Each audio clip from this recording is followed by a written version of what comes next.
It's showtime. Welcome into the SEC Pub. What's up, everybody? Welcome in. It is the SEC Pub. I'm Dale. We got Chili Will in the house. What's up, man? It was good. And we got Jake in the house. What's up, Jake?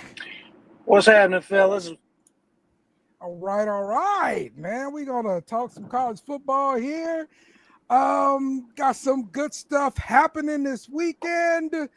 Hopefully you guys are excited about this weekend because I am. I think we got a pretty good slate of games. We're going to do some picks for sure later on. And we're going to talk about our pick 'em and see who's leading and who's not. So, all right, man. Let's start off with our top story. Mateer is out, going to be getting thumb surgery. Well, he did get thumb surgery. I'm sorry. He already got it. He got it today. So this was Heisman favorite, the leader of Oklahoma's football team. Like, hey, man, this is going to be big. It's going to be big for you guys too, Coach, when y'all have this rivalry game here. You know, no Mateer. What's the damn deal, Dale? Yeah, this is gonna be this is huge. He's gonna get the win now. We weren't sure if he was gonna get the win before, but unless their backup is crazy, yeah, it's not looking good. What sucks is that yeah, man, this kid was tearing it up. I heard somebody say this man is he's Johnny Manziel who goes to church on Sunday. Like that's the way he's been playing. So shout out to bro. Yeah. That sucks that it basically removes him from the Heisman conversation because it's going to be 3-4 games missed at least. Yeah, you talk about a throwing hand, thumb. You grip the ball. That's everything. You can't do it. Like I saw this happen with Drew Brees. Drew Brees tried to grip the ball, and that ball just fell down. Man, that crap was so sad. I could have cried. Okay, yeah, it was bad. It's a bad hit. Hey, be lucky his knee didn't get folded in half like my guy did. The crap was so sad, man. Yeah. So yeah, but they said the surgery was a success. The target is mid-October for a return. So yeah, I can't imagine it's gonna be 100% when he does return. And then, like I said, the way he plays, these type of plays happen to him. So yeah, even if he's healthy, you want him like 100% healthy. You don't want him like 85 and re-injured and shit. So you're looking at like if you don't keep your team, if you lose 2 games, you don't keep your team afloat, you're looking at not even rushing them back because what's the point? Well, true. We'll see what the backup can do as far as keeping them afloat. But yeah, man, this is something else. But listen, I remember back in the day, Tebow had a concussion. All right. Tebow knocked out the game. And like, we got to play Tebow next week. He had a concussion. Is he going to play? Is he not going to play? Didn't practice all week. Boom. Here come the game. He gets in there. They're limited as hell, but Tebow's still running that thing. Which is Tebow. Well, to be fair, he wasn't exactly a brilliant mind at quarterback anyway, so hey, not like whatever it was, he was dominant out there still. Yeah, hurt. Not the and same. I'm wondering if Mateer can return in the same manner. He's limited, but still dominant. How do you dominate? You can't grip a football. That's not the same.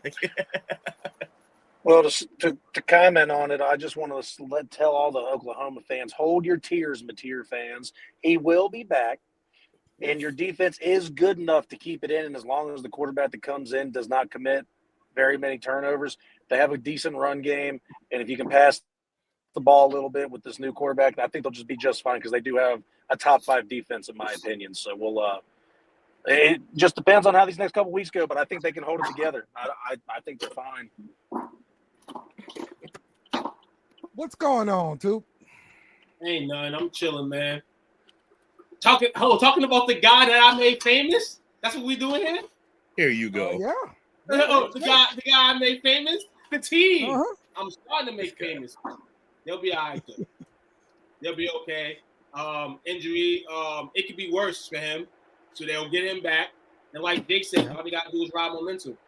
Don't mind the ice cubes in the back. My stepdaughter over here doesn't know I'm on, and she wants to bang ice. But it's okay.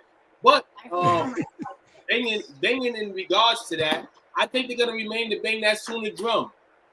And if I'm Texas, you better hope Mantier don't come back. But that's the circle which he's gonna come back. They said mid-October. The game for Texas is October 11th. They do have a bye week this week. They got Kent coming up on the 4th of October. So that gives the backup a chance to, at least get his feet wet. And backup being Michael Hawkins Jr. I mean, we'll see what he can do. Yeah, we will see. So, and look, Texas is not just firing on all cylinders on offense. It's if you can put up a certain amount of points, you can still beat Texas if your defense is good. 6'1", 206 pounds.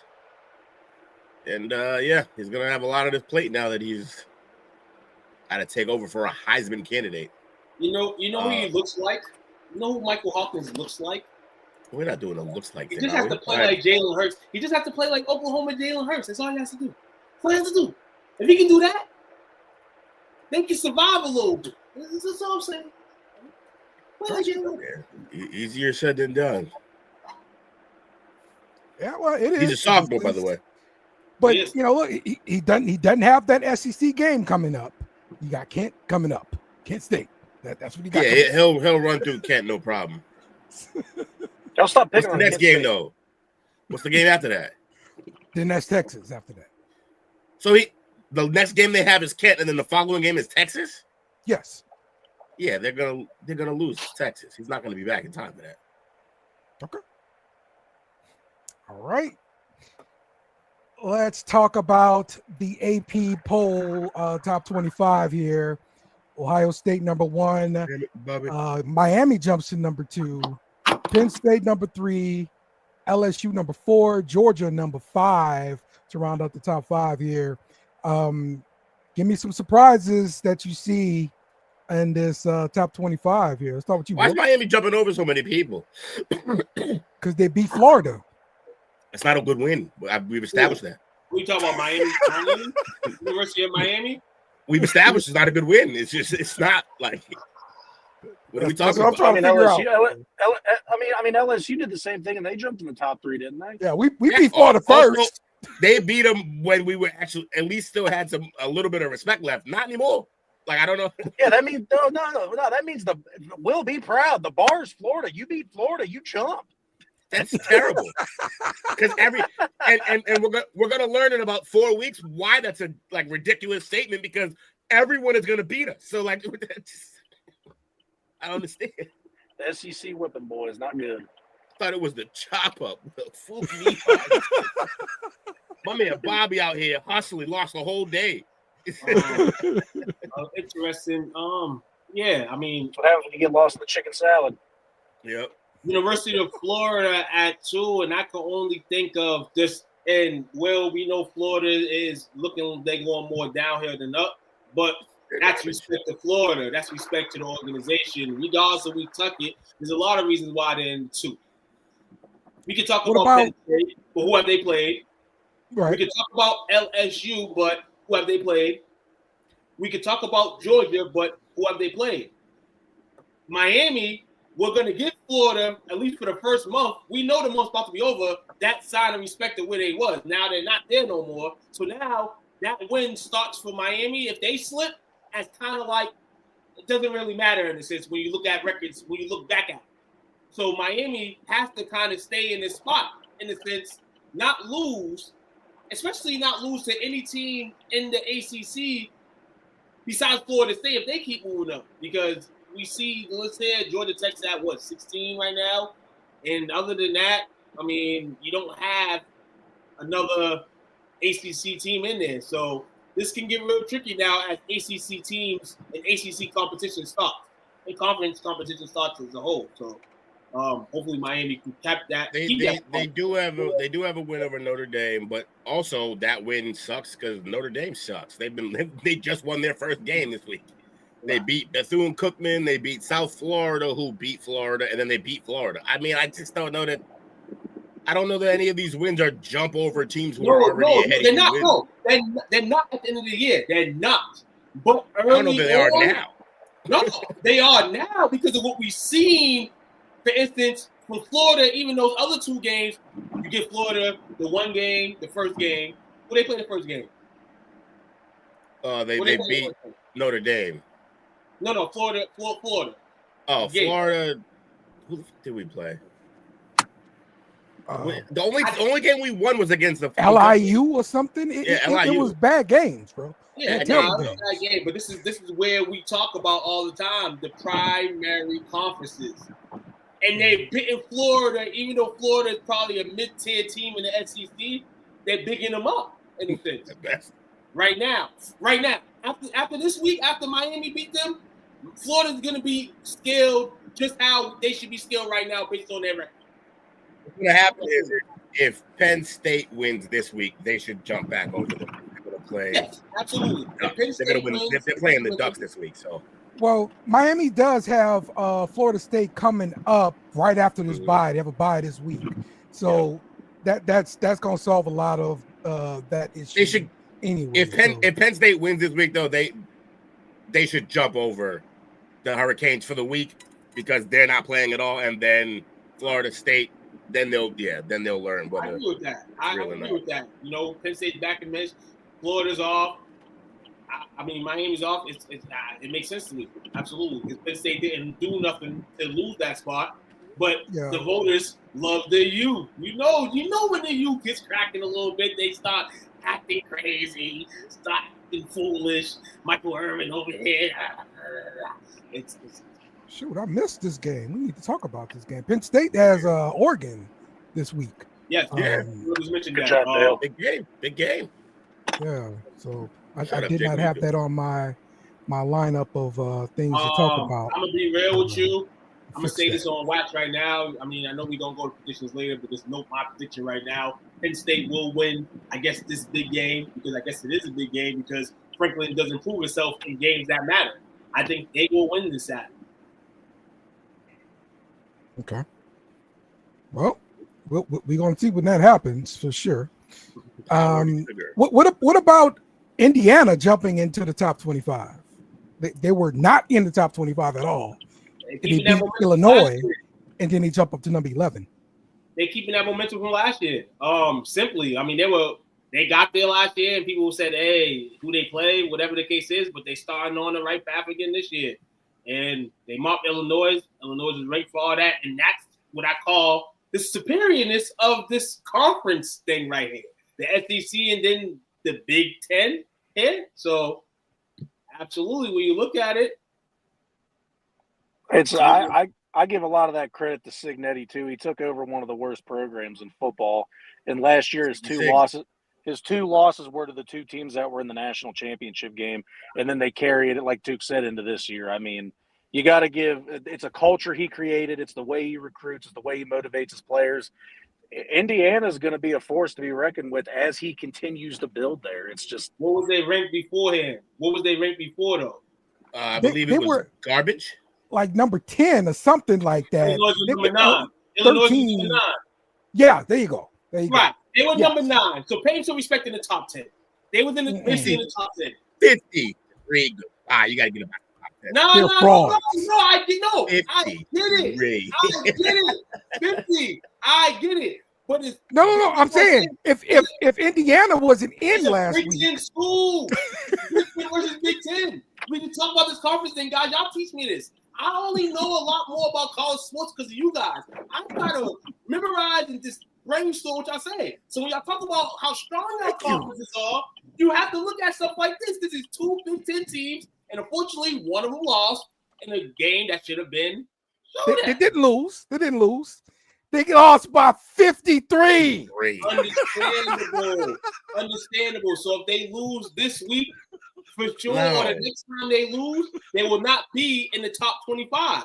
Get out the top 25. Yeah, he got to get out. He got to get out. If you lose by 53. You gotta do that. The money trees. I guess Illinois got some money trees. Look. You made your best case for them, and no, they got to get up out of there. Get out the top 25. Get up out of there. If they was number 10, 11, 12, I would have said, yeah, boot them out. But then you said number 9. Hey, you would drop out of the top 25 if this was basketball. That's football. He lost by 53, dude. Like, that's hold on. Who lost by 53? I missed that part. Illinois. Oh yeah, they got to go. Yeah. You gotta roll them right on out of there. Because we've seen games from TCU this year. There's no way they're better than TCU. There's no way. Like TCU has a couple quality wins. Like, gotta go. Yeah, you gotta go. And that's funny to be right by. You know what's also funny though? If I was making a case for Illinois, 1 and 2 Notre Dame is ahead of them. True. Absolutely. 1 and 2. So what we're learning is that the top 25 right now is kind of garbage. Well, we did complain about Notre Dame being top 25 last week. We did because they were 0-2. Yes. 0-2 being ranked 24th, and that, tell me how the hell does that even happen? And then they go to 22. Yeah. After their 1 win, it's. Hey, you gotta look at Mississippi State better than Illinois. I mean, they could be. Maybe they could be. Illinois is bad. 53 is crazy. That's what I know. That's what I do know. Yeah. That's what I know. Indiana just may be that good. We'll find out. So, all right. Speaking of somebody that used to be. Oh, man. I'm 40. That's right. Mike Gundy has been fired from Oklahoma State. It's their winningest coach with 170 victories over 20 seasons. But he got fired just 3 games into this season amid a 1-2 start. Unemployed. Yes. Yeah, man. So take you the mullet, get the fuck up out of here. Does he find work pretty quickly? No. Yeah, Florida's going to be hiring soon. Come to Florida. You think he's gonna get a promotion? I'm a man. I'm 40 in the SEC. Why am I here? He got a person. He has a personality. So I mean, somebody might be looking for that. But I think go make some money on it. Make some money on the screen. I mean, unless somebody give you the bag to coach, yeah, go get the bag. But if not, man, bring out that personality to a global screen, man. Why not? Maybe on a football show or something. I don't know. That's wild, man. 21 years at 21 years there. Yeah. It's interesting now because now I'm gonna look to see if anybody's actually interested in him, like through like rumors. That's a pretty good amount of wins, especially because we know the last few years they've been garbage, and he still has that many wins in that franchise. So, yeah, time to go though. He got to go somewhere else. I think a new scenery would be good for him. Well, yeah, it's been that time for sure. But I'm just curious to see if he's gonna get like a promotion, or you gonna go to like some place like Tulane, or like a little bit of step below. I'm a man. I'm 40. Right. Exactly. Oh, Kiffin to Florida. I'll take it. Yeah. There's no teams right now indicating anything right now, but Sports Illustrated, shout out to them, did put something, couple things, ideas in there. Maybe an offensive coordinator for a team. All right. Of course, you hear about the major leagues, you hear about the NFL, and can he just retire? Basically, go drink your lemonade, eat your fruit, and chill out. Take your shoe polish that you put on your hair. Yep. And, retire. Get into administration. Become the GM for Oklahoma State. How about that? That's what you should do. Become the GM. Sit out a year, do some TV. So, yeah. All right. The SEC has revealed they're going to be switching to a 9-game schedule, of course. So they also announced the permanent 3 opponents that each team will be playing, and therefore they released the schedule for next year to kind of tell you who you're going to be playing in the SEC. So these are schedules for the SEC games only. Now, this does not include your non-conference schedule, which you probably already got a couple games scheduled for your non-conference. So whatever non-conference games you have, add that to your SEC schedule. These are not the actual dates per se, but this is who you're going to be playing home, who you're going to be playing away. So all of the schedules are now available there. He said the 3 opponents are for the next 4 years, I believe, and then they will change them up if needed. Yes, after 4 years, they will revisit it and change them up if they need to. So, how did you feel? My team got Ole Miss, we got Texas A&M, and we got Arkansas. I was a little upset that the only thing that I really had cared about was that you guys weren't one of ours. That will probably still play in most of those seasons, so maybe that's not why they didn't put it in. I don't know, yeah, but you should end up playing just about everybody in the next 2 years,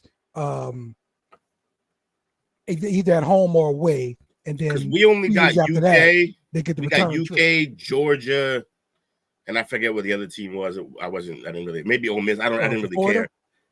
care. Yeah. Florida got UK. We got like I said, Georgia, and then who was the other one that was the consistent? It was Tennessee. No, it wasn't Tennessee. South Carolina. South Carolina was the other one. So, look, I'm glad we get to play Georgia. That's our rival. But I kind of would have wanted LSU to be one of our regulars, just because I feel like it's a good little rivalry building there.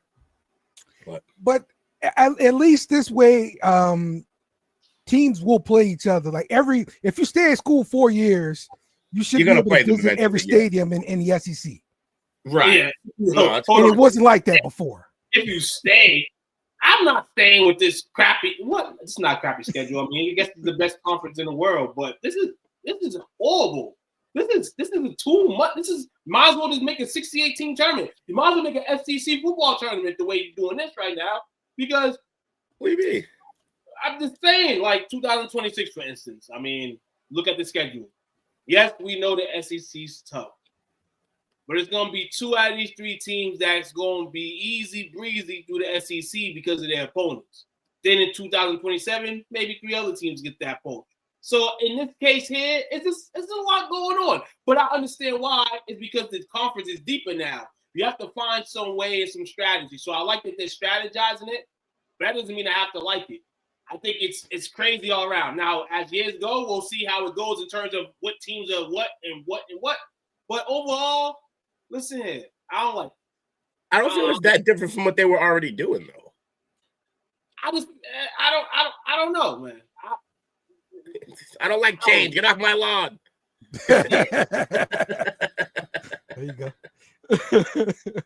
Yeah, I like what they did just because, you know, I felt like too often we got stuck with just a tough SEC schedule. You know, having to play Georgia, having to play Bama, having to play Florida, all in the same season. That's got to be an SEC. What are you crying for? No, because other teams don't have to play all of them in the same season. So why you don't feel? That's why I cry about it. They're not contenders. Why you don't feel about this then? What contender didn't have to run that gauntlet? All the contenders in the SEC have to run that gauntlet. Want to be real? Listen here. What if the SEC said we'll give 1 or 2 teams, we'll give them money to play us, whatever the case is. The bums. Yeah. And then you go straight into an SEC schedule. A 10-game SEC schedule. Well, we don't do it that way. We have 2 buys. I'm just saying. Because I'm just strategizing here. Like I said, this is the best conference in the world. Yeah, we're having all these teams here, and we got the schedule. And you just mentioned that y'all got Debatable. started with the Bamas and the Georgias and all that. Nah. This potentially is going to happen to a team within these schedules within the next few years, regardless of the situation. So why expand the amount of games you play against your conference opponents? That happened because the Big Ten moved to nine conference games, and they wanted the SEC to move to the same, so that way they have an equal shot to get to the playoffs, get their teams to the playoffs. When you beat up on yourself, you're guaranteeing the loss and all that kind of stuff, and you're beating up on yourself. So that's the reason why they did it. But it's good. It's good for the college football fan overall, because it's more games for us to watch that we're going to want to watch versus the games like last week. Yeah. Where LSU playing Southeastern. Nobody wants to see that. Yeah, that's what I'm saying. Nobody wants to see that. So you give one game, you give a team. So this helps with that though.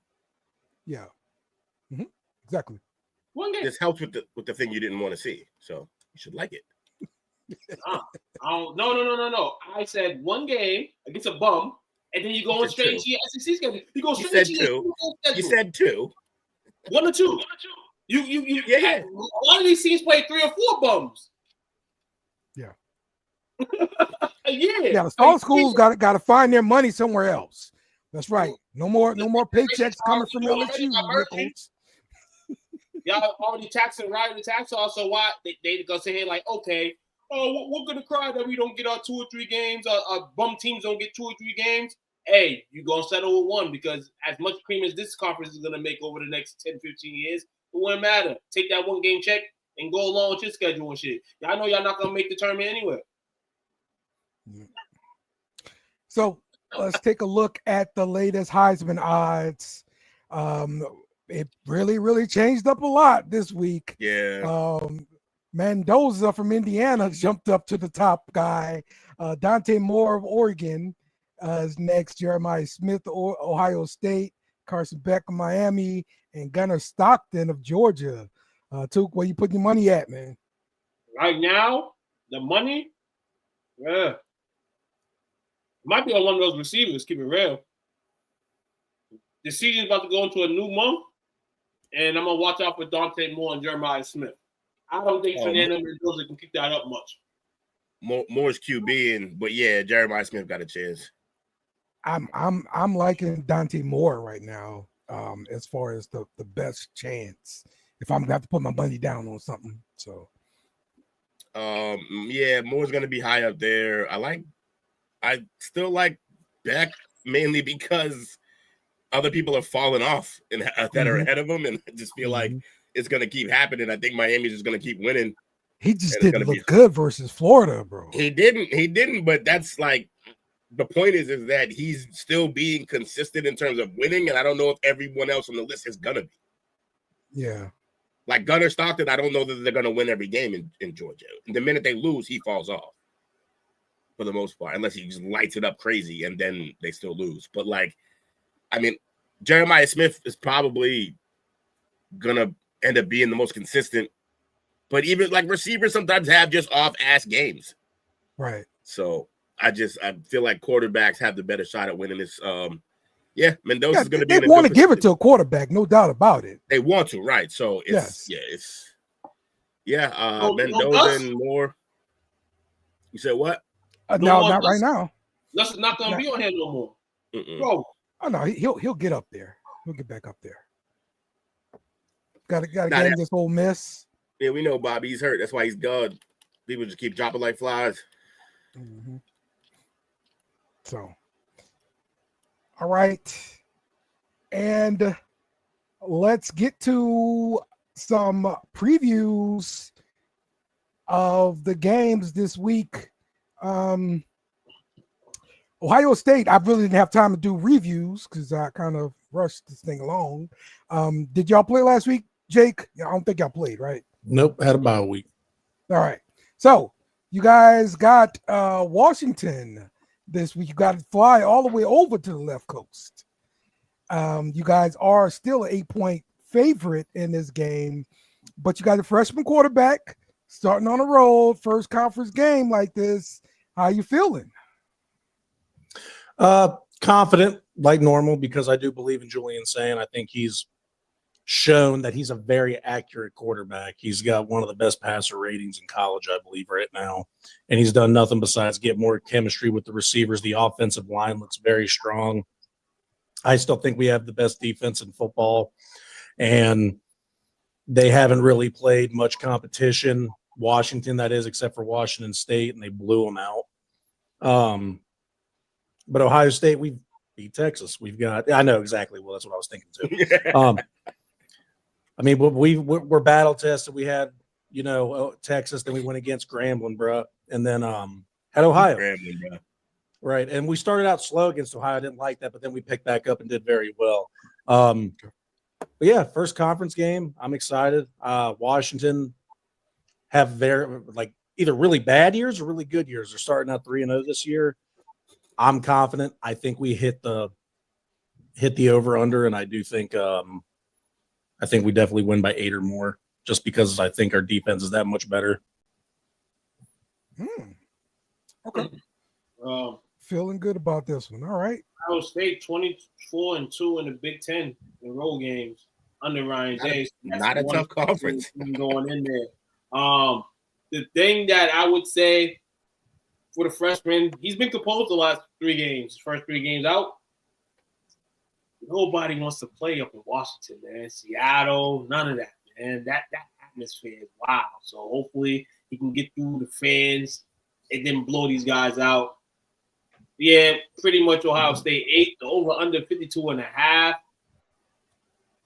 If he gets those receivers and tight ends popping, then yeah, this can go over 52.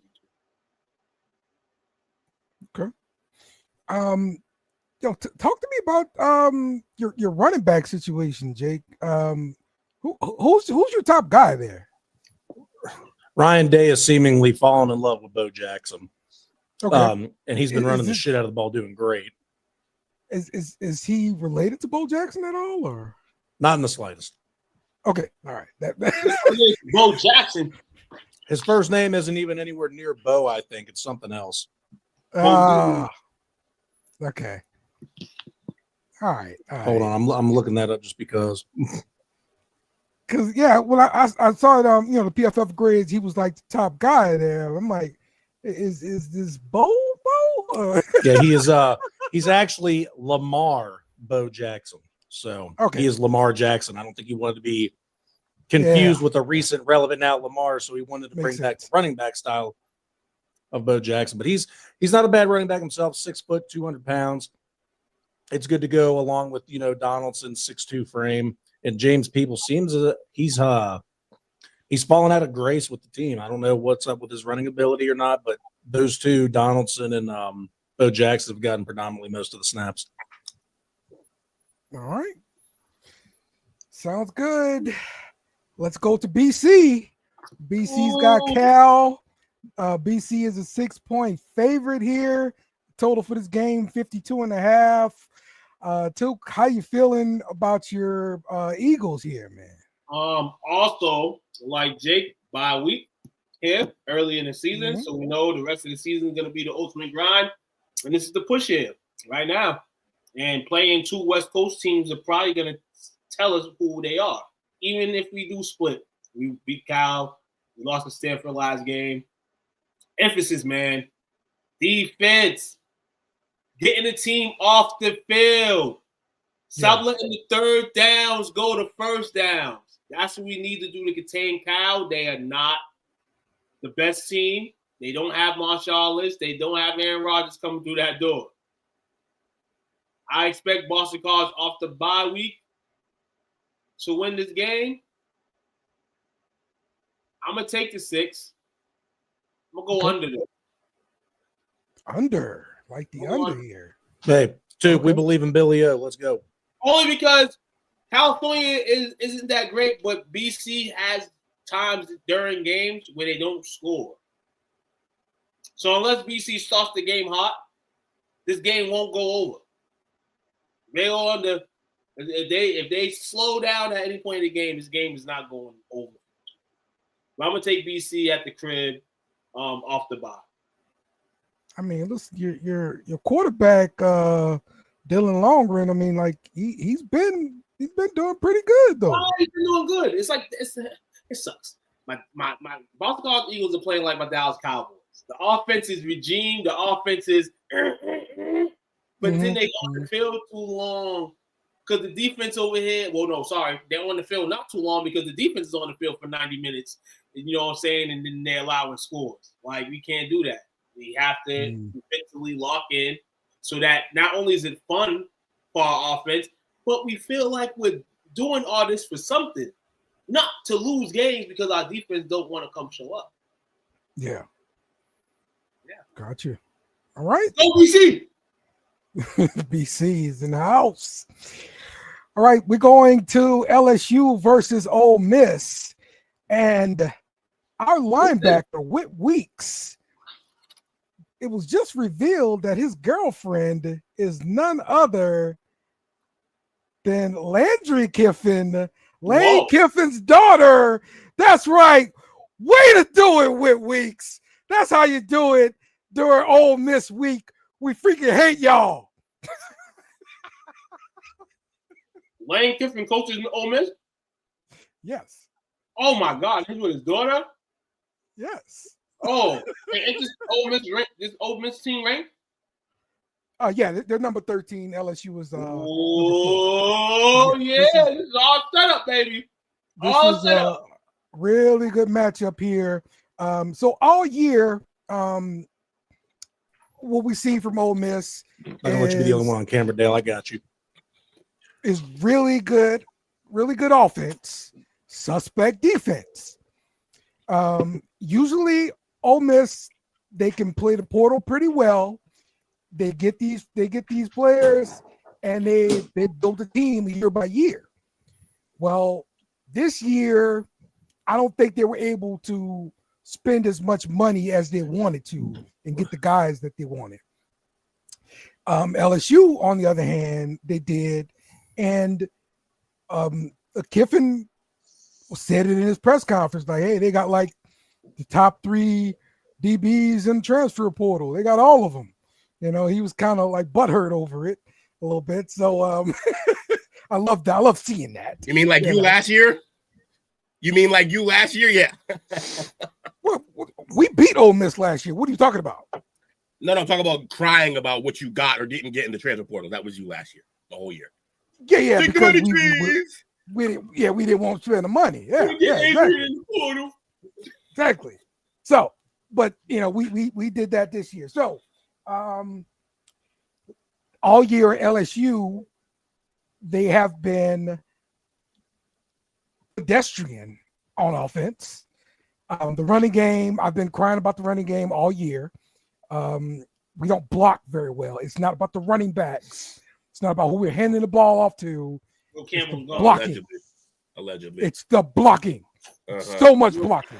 Campbell's gone. Yes, he is gone. Yes. We got a right tackle that's like a fraud 5-star. He starts and he's terrible. Like the absolute worst rated guy on PFF for the LSU offensive line. Sound like your scouting needs to do better. Well, whatever. I mean, we need to do better, period, on the offensive line. That's what we need to do. That's what we need to do. So, last week we played Southeastern, and we had a good game. We did our thing. We did have some problems though. Caden Durham left the game with an ankle injury. According to Brian Kelly, it's not a high ankle sprain. So we're going to see how he's able to manage that throughout the time is healing. We're definitely going to need him. Garrett Nussmeier was dealing with a abdomen injury or something like that. And they said he is much better. He looked better last week. He threw the deep ball pretty well. We hadn't seen that really all year. I'm hoping what we got from Brian Kelly was the truth. and we're going to get the old Nuss that can sling it if he wants to. and we can play conservative if we want to as well. But I know we're gonna need to score points against Ole Miss.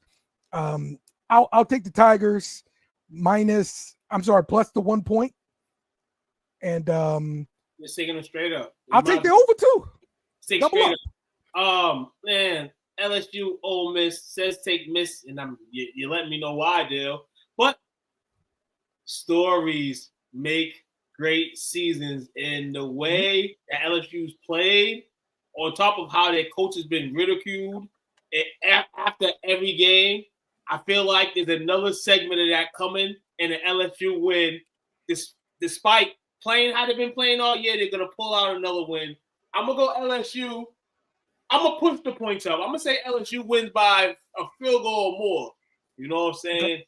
And I'm not going to talk about over-unders right now. I'm just going to keep it one side. All right. This game right here could ultimately be the easy 54.5, but I'm not. Yep. All right. Now this is the game I was hoping to have two fans on to discuss, but that kind of fell through the cracks. So let's talk about it. Georgia versus Alabama. Georgia is a 3-point favorite.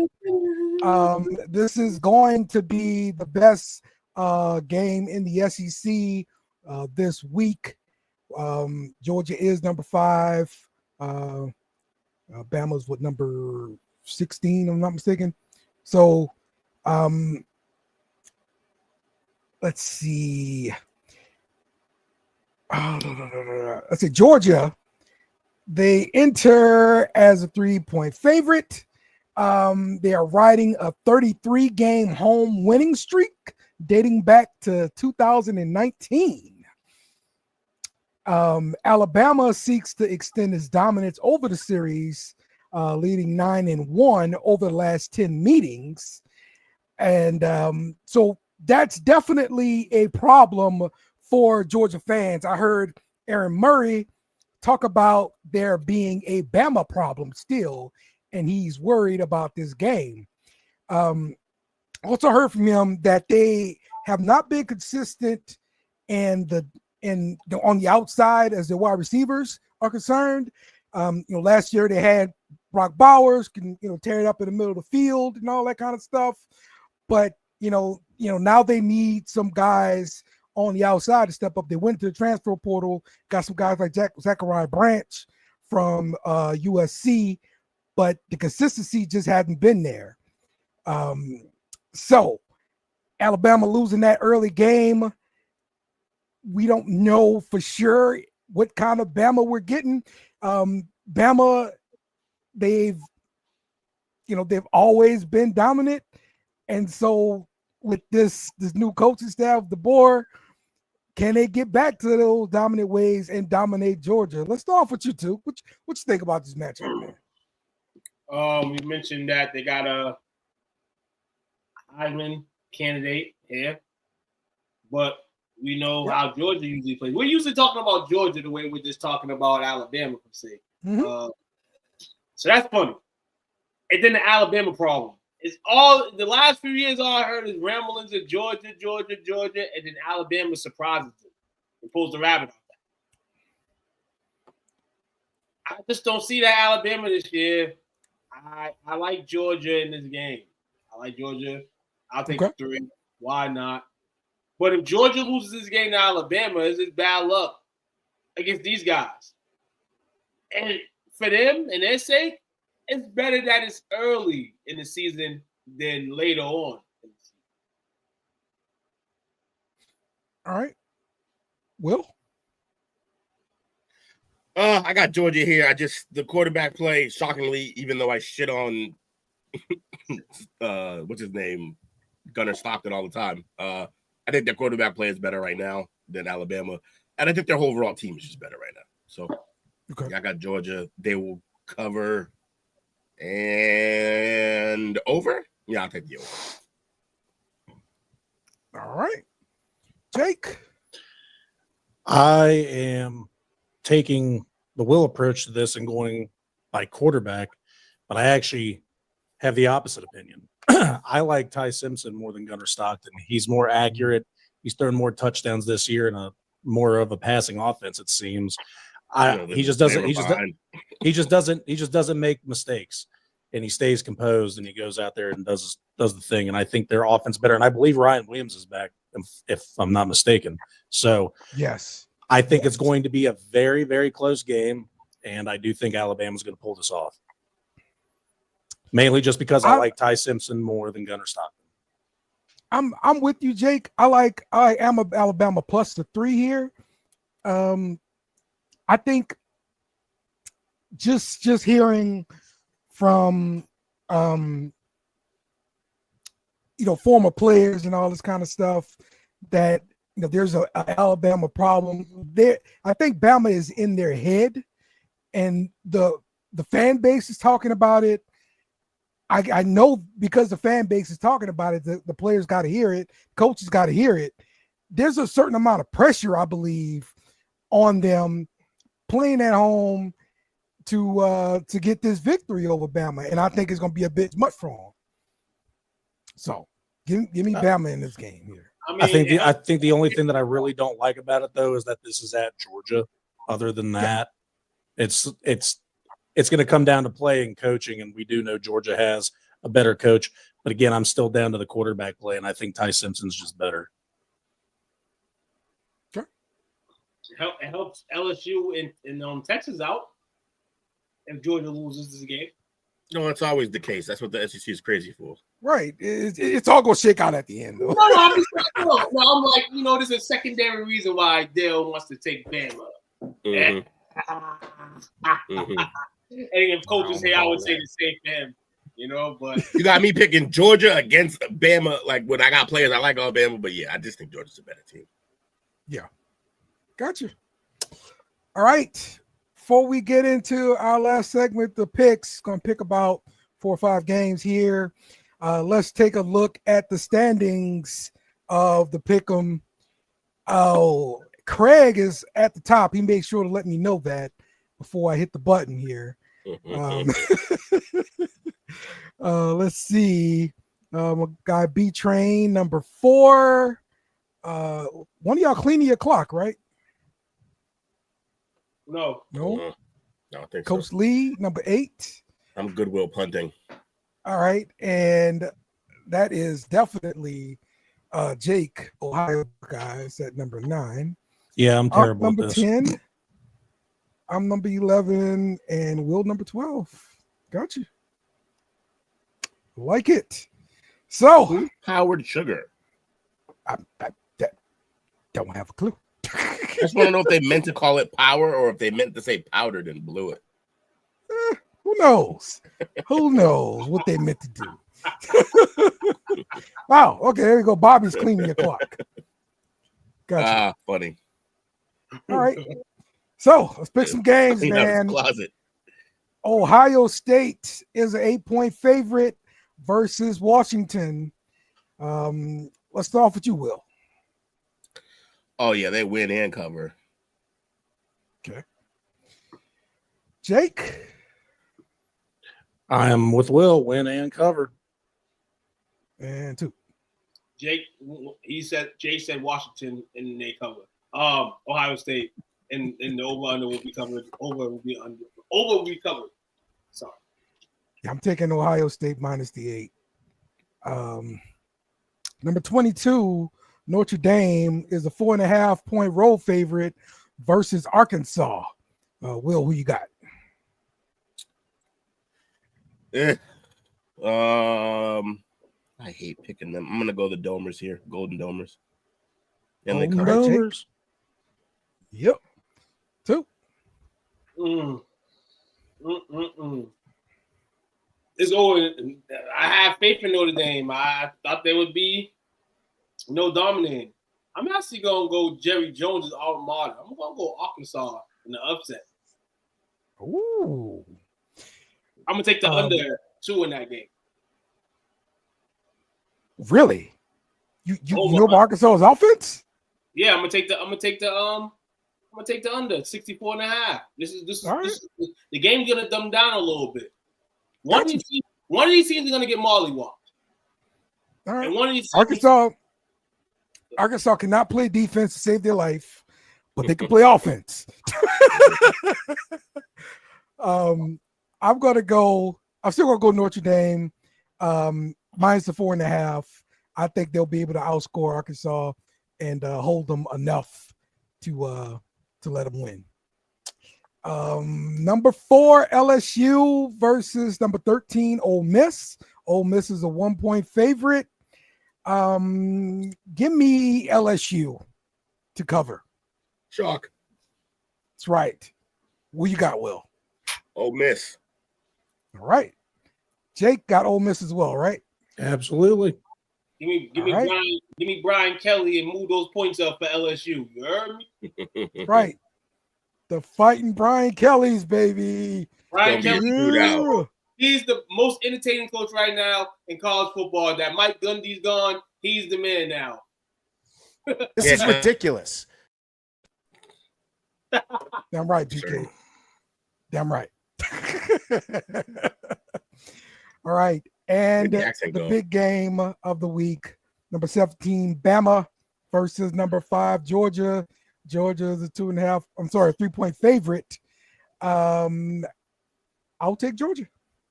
Minus the 3. Will. Same. Georgia. Minus 3. Jake. What are the numbers again?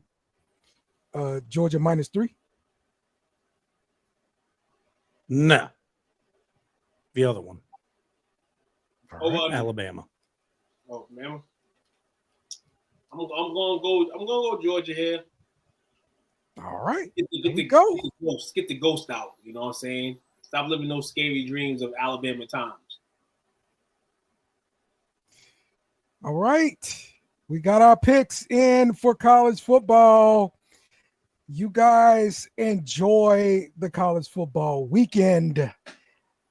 And we will as well enjoy some wrestling too while you're at it. You know, there's gonna be some wrestling on. Yeah, there's some wrestling. You know what I'm saying? Yeah. And tomorrow, be sure to join us tomorrow for Best in the World, where we're gonna talk more wrestling. There we go. All right, we're going around the room. Final thoughts. Will, starting off with you. Gators suck. Here we go. Been a rough season already. What you got, Jake? OH.